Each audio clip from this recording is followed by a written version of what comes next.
So my dear friends and professionals, I am Uday Singh Advocate speaking. ನೀವೆಲ್ಲರೂ ಸಹ ನನ್ನ channel ಅನ್ನು ನೋಡ್ತಾ ಇದ್ದೀರಿ ಅಂತ ನಾನು ಅಂದ್ಕೊಂಡಿದ್ದೀನಿ. ಶೇರ್ ಮಾಡಿ, ಲೈಕ್ ಮಾಡಿ, ಕಮೆಂಟ್ ಮಾಡಿ ಮತ್ತು ನನ್ನ ಚಾನೆಲ್ಗೆ ಸಬ್ಸ್ಕ್ರೈಬ್ ಆಗೋದನ್ನ ಮರಿಬೇಡಿ ಅಂತ ಹೇಳ್ತಾ ನಾನು ಇವತ್ತು ಇನ್ನೊಂದು ವಿಷಯವನ್ನು ತೆಗೆದುಕೊಂಡು ನಿಮ್ಮ ಮುಂದೆ ಬಂದಿದ್ದೀನಿ.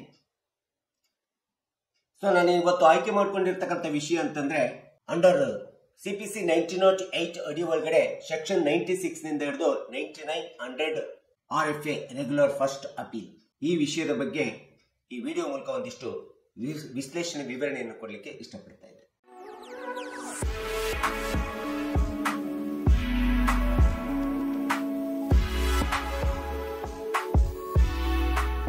ನಾವು ಸಿವಿಲ್ ದಾವೆ ಒಳಗಡೆ CPC 1908 ಸೆಕ್ಷನ್ 96 ನಿಂದ ಹಿಡಿದು 100 ವರೆಗೆ ನೋಡ್ತಾ ಹೋದಾಗ RA ಮತ್ತು RFA ಬಗ್ಗೆ ನಮಗೆ ಸವಿಸ್ತಾರವಾದಂತಹ ವಿವರಣೆ ವಿಶ್ಲೇಷಣೆಯನ್ನ ಕೊಡ್ತದೆ. RA ಅಂದ್ರೆ ರೆಗ್ಯುಲರ್ ಅಪೀಲ್, RFA ಅಂದ್ರೆ ರೆಗ್ಯುಲರ್ ಫಸ್ಟ್ ಅಪೀಲ್ ಅಂತೇಳಿ ನಾವು ಹೇಳ್ತೀವಿ. ಯಾವುದೇ ಒಂದು ಸಿವಿಲ್ ದಾವೆ ಒಳಗಡೆ ಕೆಳಗಿನ ನ್ಯಾಯಾಲಯಗಳಾದಂತ ಅದು ಜಿಲ್ಲಾ ನ್ಯಾಯಾಲಯ ಇರಬಹುದು, ತಾಲೂಕು ನ್ಯಾಯಾಲಯ ಇರಬಹುದು ಅಥವಾ ಇನ್ಯಾವುದೇ ಅಧೀನ ನ್ಯಾಯಾಲಯಗಳಿರ್ತಕ್ಕಂಥ ನ್ಯಾಯಾಲಯಗಳಲ್ಲಿ ಒಂದು ದಾವೆ ವ್ಯಾಜ್ಯ ತೀರ್ಮಾನಗೊಂಡು ಆ ಒಂದು ತೀರ್ಮಾನಗೊಂಡಂತ ತೀರ್ಪಿನ ವಿರುದ್ಧ, ವ್ಯಾಜ್ಯದ ತೀರ್ಪಿನ ವಿರುದ್ಧ, ದಾವೆಯ ತೀರ್ಪಿನ ವಿರುದ್ಧ ಸಹಜವಾಗಿ RFA ಅನ್ನು ಫೈಲ್ ಮಾಡಲಾಗ್ತದೆ. ರೆಗ್ಯುಲರ್ ಫಸ್ಟ್ ಅಪೀಲ್ ಅನ್ನ ಫೈಲ್ ಮಾಡ್ತಾರೆ. ರೆಗ್ಯುಲರ್ ಫಸ್ಟ್ ಅಪೀಲ್ ಅನ್ನು ಫೈಲ್ ಮಾಡೋದಕ್ಕಿಂತ ಮುಂಚಿತವಾಗಿ ಜಿಲ್ಲಾ ನ್ಯಾಯಾಲಯದ ಕೆಳಗಡೆ ಬರ್ತಕ್ಕಂಥ ಅದು JMFC ಕೋರ್ಟ್ ಇರ್ಬೋದು, ಸೀನಿಯರ್ ಡಿವಿಷನ್ CJM ಕೋರ್ಟ್ ಇರ್ಬೋದು ಅಥವಾ ಇನ್ಯಾವುದೇ ನ್ಯಾಯಾಲಯಗಳಲ್ಲಿ ಒಂದು ಸಿವಿಲ್ ದಾವೆಗೆ ವ್ಯಾಜ್ಯ ನಡೆದು ಅಂತಿಮ ತೀರ್ಮಾನ ಆಯ್ತು ಅಂದಾಗ, ತೀರ್ಪು ಬಂತು ಅಂದಾಗ, ಜಡ್ಜ್ಮೆಂಟ್ ಅಥವಾ ಡಿಗ್ರಿ ಆಯ್ತು ಅಂದಾಗ ಅಂತ ಒಂದು ಜಡ್ಜ್ಮೆಂಟ್ ಅಥವಾ ಡಿಗ್ರಿಯ ವಿರುದ್ಧವಾಗಿ ನಾವು ಏನಾದ್ರೂ ಮೇಲ್ಮನವಿಗೆ ಹೋಗಬೇಕಾದ್ರೆ ಅಲ್ಲಿ ಇರ್ತಕ್ಕಂಥ ಜಿಲ್ಲಾ ನ್ಯಾಯಾಲಯಕ್ಕೆ ಹೋಗ್ತೀವಿ. ಆ ಜಿಲ್ಲಾ ನ್ಯಾಯಾಲಯಕ್ಕೆ ಹೋಗತಕ್ಕಂಥ ಮೇಲ್ಮನವಿ ಏನಿದೆಯಲ್ಲ ಅದನ್ನ ರೆಗ್ಯುಲರ್ ಅಪೀಲ್ ಅಂತ ಹೇಳ್ತೀವಿ. ಆದರೆ ಈ ರೆಗ್ಯುಲರ್ ಅಪೀಲ್ ಮುಗಿದ ನಂತರ ಸೆಕ್ಷನ್ 100 ಮೂಲಕ CPC 1908 ಸೆಕ್ಷನ್ 100 ಮೂಲಕ ನಾವು ಜಿಲ್ಲಾ ನ್ಯಾಯಾಲಯ, ತಾಲೂಕು ನ್ಯಾಯಾಲಯ ಮತ್ತು ತಾಲೂಕಿನಲ್ಲಿ ಬರ್ತಕ್ಕಂಥ ಸೀನಿಯರ್ ಡಿವಿಷನ್, JMFC ಕೋರ್ಟು, ಈ ಎಲ್ಲ ಕೋರ್ಟ್ಗಳ ಅಂತಿಮ ಜಿಲ್ಲಾ ನ್ಯಾಯಾಲಯದ ಕೋರ್ಟಿನ ಸೆಷನ್ ಕೋರ್ಟಿನ ಇರ್ಬೋದು, ಕೋರ್ಟಿನ ಜಡ್ಜ್ಮೆಂಟ್ ತೀರ್ಪಿನ ವಿರುದ್ಧ ನಾವು ಏನು ಮೇಲ್ಮನವಿಯನ್ನು ಸಲ್ಲಿಸ್ತೀವಿ, ಆ ಮೇಲ್ಮನವಿಯನ್ನು ನಾವು ರೆಗ್ಯುಲರ್ ಫಸ್ಟ್ ಅಪೀಲ್ ಅಂತೇಳಿ ಹೇಳ್ತೀವಿ.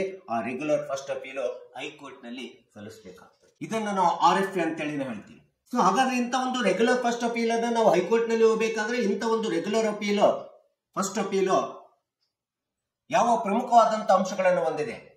What are the main elements it has been incurred the regular first appeal ಅಂತೇಳಿ ನಾವು ಪ್ರಶ್ನೆ ಮಾಡಿಕೊಂಡಂತ ಸಂದರ್ಭದೊಳಗಡೆ ಯಾವುದೇ ಅಧೀನ ನ್ಯಾಯಾಲಯಗಳು ಒಂದು ಸಿವಿಲ್ ವ್ಯಾಜ್ಯದೊಳಗಡೆ, ದಾವೆ ಒಳಗಡೆ ಮಾಡಿರ್ತಕ್ಕಂಥ ತೀರ್ಪು, ಜಡ್ಜ್ಮೆಂಟ್, ಡಿಗ್ರಿ ವಿರುದ್ಧವಾಗಿ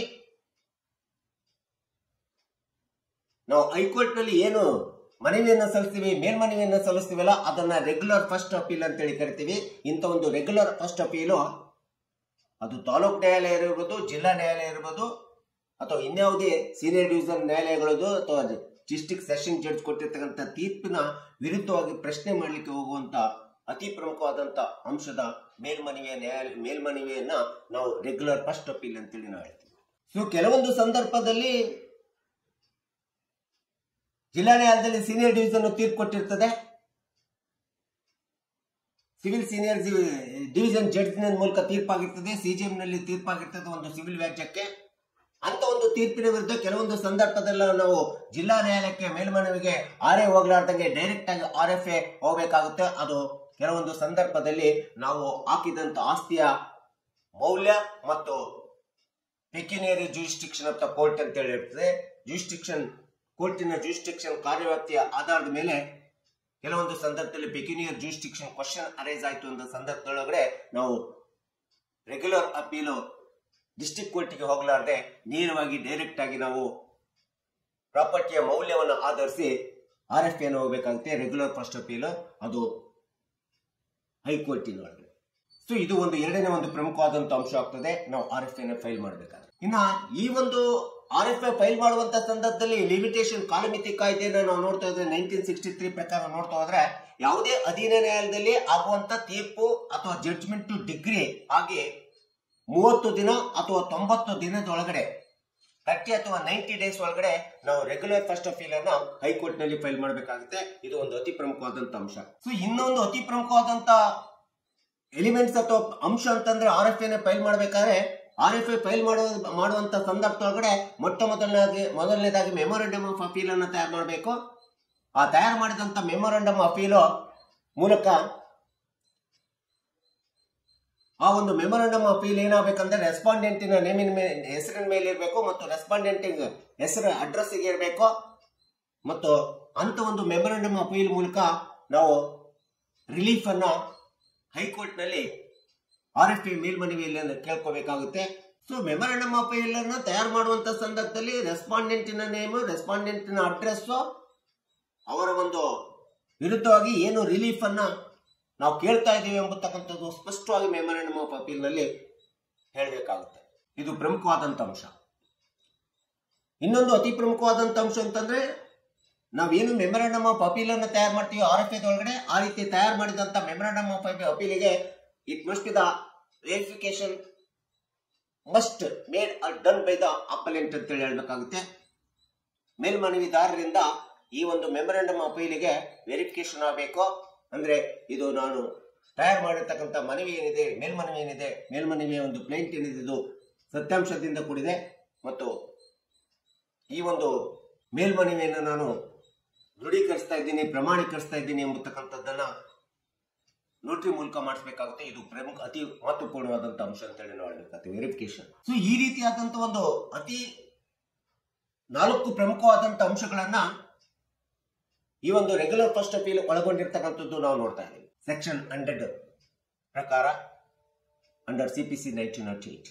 ಇನ್ನ what are the procedures it has to follow the filing the RFA ಅಂತೇಳಿ ಬಂದಾಗ, RFA ನ ಫೈಲ್ ಮಾಡುವಂತ ಸಂದರ್ಭದಲ್ಲಿ ಪಕ್ಷಕಾರರು ಇರ್ಬೋದು ಅಥವಾ ನಮ್ಮಂತ ವಕೀಲರು ಏನೇನು ಪ್ರೊಸೀಜರ್ಸ್ ಫಾಲೋ ಮಾಡ್ಬೇಕಂತೇಳಿ ಬಂದ್ರೆ ಅಂತ ಒಂದು ಪ್ರೊಸೀಜರ್ಸ್ ಗಳನ್ನ ನಾವು ನೋಡ್ತಾ ಹೋದಾಗ, ಮೇಲ್ಮನವಿದಾರ ತನ್ನ RFA ರೆಗ್ಯುಲರ್ ಫಸ್ಟ್ ಅಪೀಲ್ ಅನ್ನ ಫೈಲ್ ಮಾಡಬೇಕಾದ್ರೆ ಇದನ್ನ ಹೈಕೋರ್ಟ್ ನಲ್ಲೇ ಫೈಲ್ ಮಾಡಬೇಕಾಗುತ್ತೆ. ಇದು ಅತಿ ಪ್ರಮುಖವಾದಂತ ಪ್ರೊಸೀಜರ್. RFA ಹೈಕೋರ್ಟ್ ನಲ್ಲಿ ಬಿಟ್ಟು ಮತ್ತೆ ಕೆಳಗೆ ಕೋರ್ಟ್ ನಲ್ಲಿ ಫೈಲ್ ಮಾಡ್ಲಿಕ್ಕೆ ಬರೋದಿಲ್ಲ. ಯಾಕಂದ್ರೆ RA ನಂತರ RFA ಬರ್ತಕ್ಕಂಥದ್ದು. ಸೊ ಇನ್ನ ಎರಡನೇ ಪ್ರೊಸೀಜರ್ ಅಂತಂದ್ರೆ ಮೆಮೊರಂಡಮ್ ಆಫ್ ಅಪೀಲ್ ಅನ್ನ ಏನು ತಯಾರು ಮಾಡಿರ್ತಾರಲ್ಲ, ಆ ಮೆಮೊರಂಡಮ್ ಆಫ್ ಅಪೀಲ್ ಅನ್ನ it has to service or served to the respondent ಅಥವಾ ರೆಸ್ಪಾಂಡೆಂಟ್ಸ್. ಮನವಿದಾರರು ತಯಾರು ಮಾಡಿರ್ತಕ್ಕಂಥ ಮನವಿಯ ಒಂದು ಮೆಮೊರಂಡಮ್ ಅಪೀಲ್ ಅನ್ನ ರೆಸ್ಪಾಂಡೆಂಟಿಗಾಗ್ಲಿ ಅಥವಾ ರೆಸ್ಪಾಂಡೆಂಟ್ಸ್ ಗಳಿಗೆ ಕಡ್ಡಾಯವಾಗಿ ತಲುಪಿಸಬೇಕು. ಇದು ಎರಡನೇ ಒಂದು ಪ್ರೊಸೀಜರ್. ಇನ್ನು ಮೂರನೇ ಅಂಶ ಅಂತಂದ್ರೆ RFA ರೆಗ್ಯುಲರ್ ಫಸ್ಟ್ ಅಪೀಲ್ ಅನ್ನ ಏನು ಹೈಕೋರ್ಟ್ ನಲ್ಲಿ ಫೈಲ್ ಮಾಡ್ತೀವಿ, ಫೈಲ್ ಮಾಡಿದಂತ ಸಂದರ್ಭದೊಳಗಡೆ ಅಡ್ಮಿಟಿಂಗ್ ದ ಕೇಸ್ ಅಥವಾ admission of the case in the high court that be RFA, ಇಂಥ ಒಂದು RFA ಹೈಕೋರ್ಟ್ ನಲ್ಲಿ ಅಡ್ಮಿಟ್ ಆಗತಕ್ಕಂಥದ್ದು, ಅಡ್ಮಿಷನ್ ಮಾಡತಕ್ಕಂಥದ್ದು ತುಂಬಾ ಅವಶ್ಯಕತೆ ಇದೆ. ಒಂದು ವೇಳೆ ಹೈಕೋರ್ಟ್ ನಲ್ಲಿ ಅಡ್ಮಿಷನ್ ಆಫ್ ಅಪೀಲ್ ಆಗ್ಲಿಲ್ಲ ಅಂದಾಗ RFA ಸ್ಟ್ಯಾಂಡ್ ಆಗೋದಿಲ್ಲ. It has to be reject ಆಗ್ತದೆ. ಅಡ್ಮಿಷನ್ ನಲ್ಲೇ ರಿಜೆಕ್ಟ್ ಆಯ್ತು ಅಂತಂದ್ರೆ ಕೇಸು ಮೂವ್ ಆಗೋದಿಲ್ಲ, ಕೇಸ್ ನಿಲ್ಲೋದಿಲ್ಲ, ಕೇಸ್ಗೆ ನಂಬರಿಂಗೇ ಬರೋದಿಲ್ಲ. ಇದು ಒಂದು ಅತಿ ಪ್ರಮುಖವಾದಂತ ಪ್ರೊಸೀಜರ್. ಸೊ ಇನ್ನೊಂದು ಅತಿ ಮಹತ್ವಪೂರ್ಣವಾದಂತ ಪ್ರೊಸೀಜರ್ ಅಂತಂದ್ರೆ ನಾವು ಫಾಲೋ ಮಾಡಬೇಕಾಗಿರೋದು, RFA ನ ಹೈಕೋರ್ಟ್ ನಲ್ಲಿ ಫೈಲ್ ಮಾಡಿದಂತ ಸಂದರ್ಭದೊಳಗಡೆ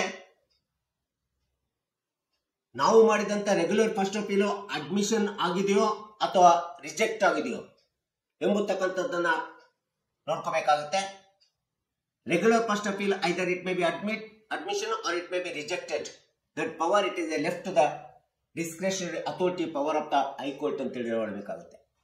ಈ ರೀತಿ ರೆಗ್ಯುಲರ್ ಫಸ್ಟ್ ಅಪೀಲು ಹೈಕೋರ್ಟ್ ನಲ್ಲಿ ಅಡ್ಮಿಷನ್ ಆಗತಕ್ಕಂಥದ್ದು ಅಥವಾ ಬಿಡುತ್ತಕ್ಕಂಥದ್ದು ಅಥವಾ ಅದನ್ನು ಅಡ್ಮಿಷನ್ ಮಾಡ್ಕೊಳ್ಳತಕ್ಕಂಥದ್ದು ಬಿಡುತ್ತಕ್ಕಂಥದ್ದು ಹೈಕೋರ್ಟಿಗೆ ಇರ್ತಕ್ಕಂಥ ಅತಿ ಪ್ರಮುಖವಾದಂತ ಡಿಸ್ಕ್ರಿಷನರಿ ಪವರ್ ಅಂತೇಳಿ ಹೇಳಬೇಕಾಗುತ್ತೆ. ಸೊ ಇಂಥ ಒಂದು ರೆಗ್ಯುಲರ್ ಅಪೀಲಿನ ನಂತರ ರೆಗ್ಯುಲರ್ ಫಸ್ಟ್ ಅಪೀಲ್ ಅಂತ ಏನಿದೆ, RFA ಅಂತ ಏನಿದೆ, ಇದು CPC ಅಂಡರ್ 1908 ಸೆಕ್ಷನ್ 96 ನಿಂದ 100 ವರೆಗೆ ಅತಿ ವಿವರಣೆ ವಿಶ್ಲೇಷಣೆಯನ್ನು ಕೊಟ್ಟಿರ್ತಕ್ಕಂಥದ್ದು ನಾವು ನೋಡ್ತಾ ಇದ್ದೀವಿ. ಸೊ ಇಂಥ RFAಗೆ ಇರುವಂತ ಒಂದು ರೆಫರೆನ್ಸ್ ಕೇಸ್ ಲಾಸ್ ಅನ್ನು ನಾವು ನೋಡ್ತಾ ಹೋದ್ರೆ Kalyanpuri lime works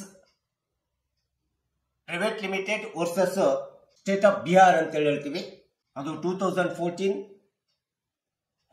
SCC 184. It is one of the most important case laws regular first ಅಪೀಲ್ಗೆ. ಇನ್ನೊಂದು ಎರಡನೇ ಒಂದು ಪ್ರಮುಖವಾದಂತ ರೆಫರೆನ್ಸ್ ಕೇಸು ರೆಗ್ಯುಲರ್ ಫಸ್ಟ್ ಅಪೀಲ್ಗೆ ಹೇಳಬೇಕಂತಂದ್ರೆ state of UP versus Harishchandra 2014-15 SCC 156. So ಈ ಎರಡು ಕೇಸ್ ಲಾಸ್ಗಳು ರೆಗ್ಯುಲರ್ ಫಸ್ಟ್ ಅಪೀಲ್ ಅನ್ನ ನಾವು ಹೈಕೋರ್ಟ್ ನಲ್ಲಿ ಫೈಲ್ ಮಾಡುವಂತ ಸಂದರ್ಭದಲ್ಲಿ ಒಂದು ರೆಫರೆನ್ಸ್ ಇರ್ತಕ್ಕಂಥ ಅತಿ ಪ್ರಮುಖವಾದಂತ ರೆಫರೆನ್ಸ್ ಕೇಸ್ ಲಾಸ್ ಅಂತೇಳಿ ನಾವು ಹೇಳಬೇಕಾಗುತ್ತೆ. ಇವುಗಳನ್ನ ನಾವು ಫಾಲೋ ಮಾಡಿದಂತ ಸಂದರ್ಭದಲ್ಲಿ ಅಧ್ಯಯನ ಮಾಡಿದಂತ ಸಂದರ್ಭದಲ್ಲಿ ನಮಗೆ ರೆಗ್ಯುಲರ್ ಫಸ್ಟ್ ಅಪೀಲ್ ಬಗ್ಗೆ ಅತಿ ಸ್ಪಷ್ಟವಾದಂತ ವಿವರಣೆ ವಿಶ್ಲೇಷಣೆಯನ್ನ ಕೊಡತಕ್ಕಂಥದ್ದನ್ನ ನಾವು ನೋಡಬಹುದು. ಹೀಗೆ ಸೆಕ್ಷನ್ 96 ನಿಂದ ಹಿಡಿದು ಸೆಕ್ಷನ್ 100 ವರೆಗೆ CPC 1908 ಅನ್ನು ನಾವು ನೋಡ್ತಾ ಹೋದ್ರೆ ನಮಗೆ ಸ್ಪಷ್ಟವಾದಂತ ಒಂದು ವಿವರಣೆ ವಿಶ್ಲೇಷಣೆಯನ್ನ ಈ ಸೆಕ್ಷನ್ಸ್ ಗಳು ಕೊಡ್ತವೆ. ಅದು ರೆಗ್ಯುಲರ್ ಅಪೀಲ್ ಇರ್ಬೋದು, ನಂತರದಲ್ಲಿ ರೆಗ್ಯುಲರ್ ಅಪೀಲ್ ಮೇಲೆ ಹೋಗುವಂತ ಇನ್ನೊಂದು ಎರಡನೇ ಒಂದು ಅಪೀಲ್ ಅಂತಂದ್ರೆ ರೆಗ್ಯುಲರ್ ಫಸ್ಟ್ ಅಪೀಲ್ ಅಂತೇಳಿ ನಾವು ಹೇಳ್ತೀವಿ. ಈ ಒಂದು RFA ಫೈಲ್ ಮಾಡುವಂತ ಒಂದು ಅಂಶ ಅಂತಂದ್ರೆ RFA ಯಾವಾಗಲೂ ಕೂಡ ಹೈಕೋರ್ಟ್ ನಲ್ಲಿ ಫೈಲ್ ಆಗುತ್ತೆ. RA ನಂತರದಲ್ಲಿ ಫೈಲ್ ಆಗುವಂತ ಇನ್ನೊಂದು ಮೇಲ್ಮನವಿಯ ಹಂತವೇ ರೆಗ್ಯುಲರ್ ಫಸ್ಟ್ ಅಪೀಲ್ ಅಂತೇಳಿ.